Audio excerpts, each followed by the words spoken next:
Number one rule I have when I ever talk in front of anybody, which is rare, is take my hearing aids out, make you into a nervous wreck.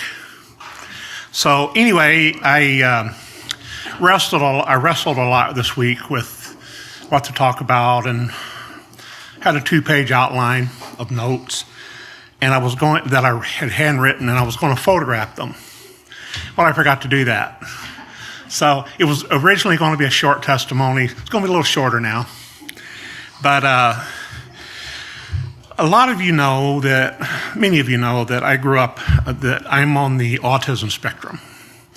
And when I was growing up in the 70s, they didn't know that. But I was in special education.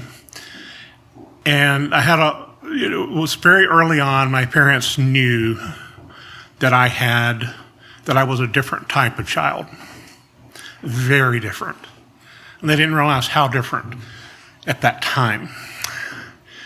And then strike that forward many years later as an adult, I was diagnosed as being on the mild end of the autism spectrum, of what they used to call Asperger's. And it was very solidly Asperger's. And then now they don't really use that term anymore. You're just mildly autistic. And of course, I often wonder how many more times will the definitions change. But of course, I don't define myself really by definition. But there is a reality that here I am. I've had to wrestle with these things my whole life. And so my parents and even people in my family's life that knew, they deeply invested to make sure that so many things I struggled with were covered, so many things I struggled with were addressed through counseling and intervention with, highly specialized educational techniques. And so I had lexical dysgraphia. Severely, motor dysgraphia, spatial awareness issues, phonological dyslexia, and that's just 4 of a few other disses. And so I remember thinking just here a while back, I thought, I've been dissed a lot in my life with all these disses, but the Lord is the Lord over those things, and He can work wonders through a miracle or through the people that are put in your lives.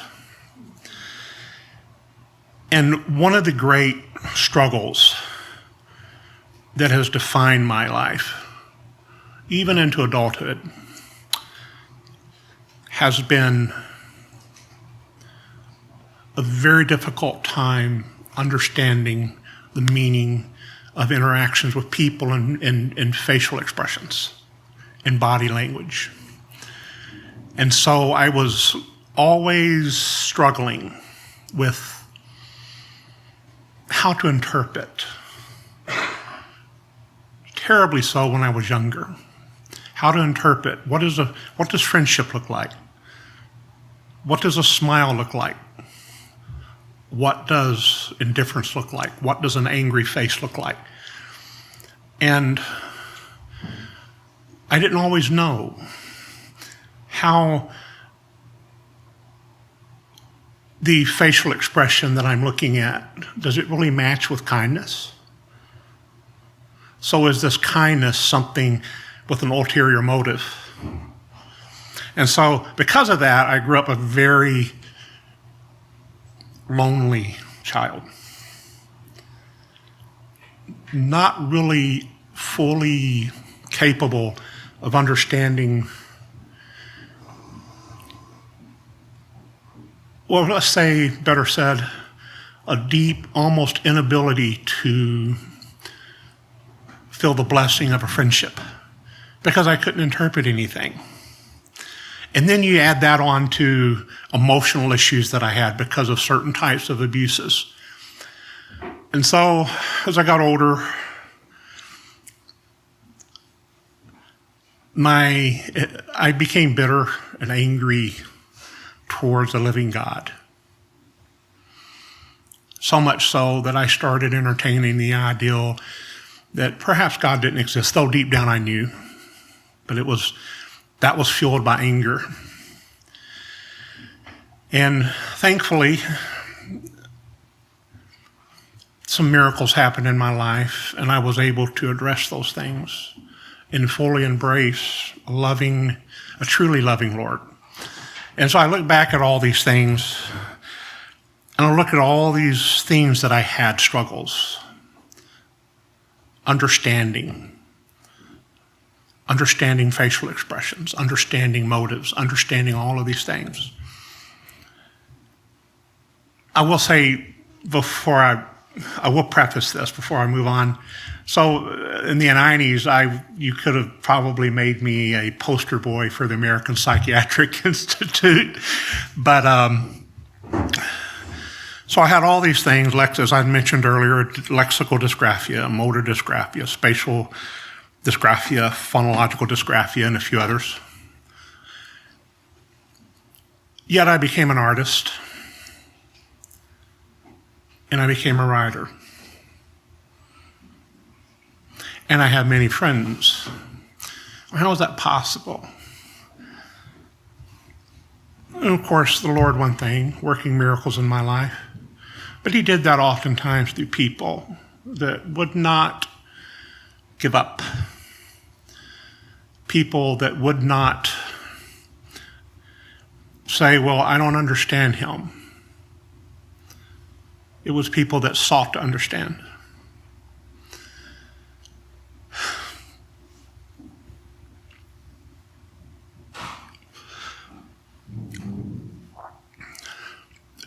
Even now, there are certain things that many of these things I still struggle with to a certain degree. And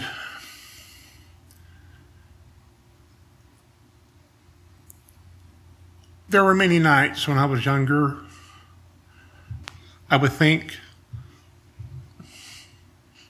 Lord, why can't I understand? Why do people get angry at me? Because I'm misinterpreting everything. And I still do for it. I think, for the most part, there's a lot more I'd like to have said, but they're on my notes that are home on the bar that I didn't photograph. But really the core of what I'm saying, through all of these things, here I am, and I've accomplished a lot. I have many friends, people that love me.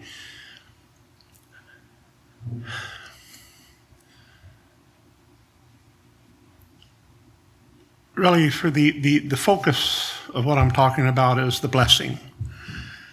And let me explain.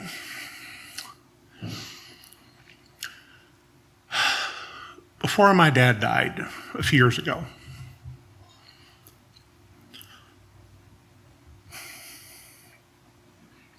hope these are happy tears. Before my dad died a few years ago, he knew his time was limited. He sat down and talked with me. He said, Warren, he said, I'm dying. And I wish I would have told you this years ago. He said, he pointed his finger at me. He said, you have overcome more than anyone I've ever known. You have done that. And that statement worked a miracle in my life. I had never had anyone quite affirm me that way. And so I guess the passion of my life and the passion to see things in other people's life is that we give a blessing to those. We give them an affirmation. People in our lives or people that struggle. And say you. And I tell you what, that can work a miracle in people's life. Give the blessing. And that's really the only way I know how to say that. There was one other man years ago, and I didn't realize until after the blessing he had been in my life. I had learned years ago, as a man that I didn't like when I was a little kid because he was gruff and mean and he didn't understand me. And I knew he did not understand me when I was in elementary through junior high and high school. And so I kind of avoided him. Well, years later, in my young adulthood, he struck up a friendship with me. And he got to know me. His name was Doug Bussey. And for years, he was on the Aldine school board, Aldine District School Board. He struck up a friendship with me. And I didn't realize it at the time. He was seeking to understand me. And he became one of my dearest friends. He worked another blessing. He never told me, but he took the time to step into my life, no matter how uncomfortable it was for him. And he sought to understand me. And that's another blessing we can give. Seek to understand people. If there's people in our lives that frustrate us, they may be different. You know, that's what Jesus did. And that's just kind of my message today and my testimony. Be a blessing to people, however that looks. The power of a blessing can save a life, can propel someone. And I had a friend tell me the other day, he said, Warren, I never had that.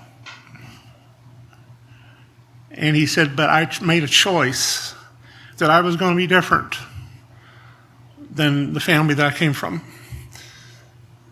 And he gives blessings.